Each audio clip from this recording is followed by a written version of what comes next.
Alrighty, so I hope you enjoyed that short montage right there. I would have stayed there longer, but, something overcame me, and it was like, Matt, it's time to train some range so you get yourself a fire cape. So I decided to test out a few spots that I was recommended to me, and I decided to invest in a cannon. Cannonballs seem to be dropping a bit in price, so I wanted to make my ranged process go a lot faster so that I could actually maybe attempt a fire cape later this week. But, a couple of you guys were saying, Matt, why don't you chin your ranged? And I was like, well, there's actually not really that many training spots where you can chin at as a pure. Apatol and Chaos Tunnels really don't exist for pures. I mean, Apatol exists for mains, anybody who gets the defense experience, but if you're a 1 defense pure, really your only option to chin is bandits, and bandits are really not the greatest for chinning purposes. Anyway, getting back on point, I tried out a few spots that I heard were used by a lot of the cannoners, the people that were training ranged with the cannon. So the first thing I tried was the Dagonoth dungeon inside the waterfall tower, and as you can see, pures can't really handle the ranged hits too well that they are forced to pray melee against.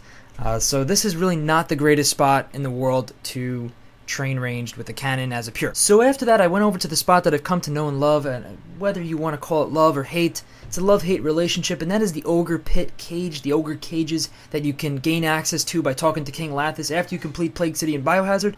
The Ogre Cage, we go back so far. 1 week ago, I was 85 mage and having a nice relationship with the Ogre Cage to get from 85 to 94 mage. But I calculated the XP per hour by spending 10 minutes here going hard, and I got about 11.5k experience. Then I multiplied that number by 6, and I got about 69k experience per hour. The good thing about training at this spot, as compared to the later ones you'll see in this video, is that you don't need to waste any money on prayer potions at all, as the ogres you'll be attacking are actually locked in a cage. They can't attack back. This also allows you to focus mainly on making sure your character is constantly attacking the creatures, the ogres, by restocking your cannonballs. So in conclusion, this spot is actually pretty good if you are a semi-AFKer. If you want to go hard, it's about 70k experience per hour. If you want to be casual, it's more along the lines of 40 to 50k experience. So I was thinking, alright, that's pretty good. 70k is not that bad. But if I wanted to maximize my experience per hour using a cannon, couldn't I do that by just going to an area with more monsters to attack with the cannon? I tried the Abyss creatures and realized that after about 10 minutes that most of my cannon hits were zeros,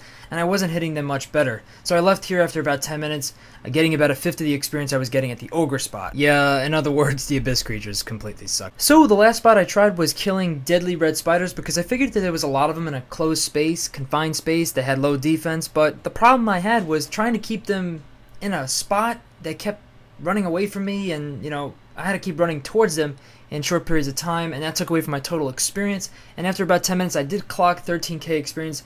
So although it's slightly better than the Ogre Cage, it's definitely not worth it because you actually have to spend money on prayer pots. So as a pure, I would definitely recommend the Ogre Cage, and this probably was a given, but I hope you guys enjoyed this video today. Anyway, that's it for today. I'm going to go for 70 ranged right now and get a fire cape over the next couple of days. So I'll see you all soon. Have a good one, guys, and peace out.